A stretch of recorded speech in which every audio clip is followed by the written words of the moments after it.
High বন্ধুরা, আজকে আমরা চলে গিয়েছিলাম আরামবাগের বহু প্রাচীন মন্দির মহেশপুরের মা কালীর মন্দির। এই যে দেখো কত সুন্দর গেট, এইটা হচ্ছে মেন প্রবেশদ্বার।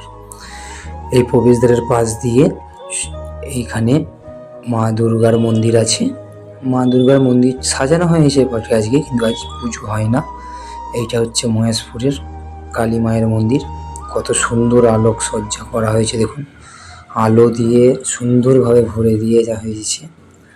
চারিদিকে নিত্য নতুন আলো, রং বেরঙের আলো দিয়ে বহু লোকের আনাগোনা আজ এখানে। আরেকটা বলা হয়, প্রচুর পাঁঠা বলি করা হয় মায়ের এখানে। আর এই যে জায়গাটা দেখছো, এখানে সবাই আসে মায়ের আরাধনায়, মোমবাতি ধূপ যে যার মতন করে জেলে দিয়ে মায়েরকে ডাকে। মা সবার ডাকে সাড়া দেয়। আপনারাও আসতে পারেন। এই দেখুন কাঁচা ফুল দিয়ে কত সুন্দর সাজানো হয়েছে।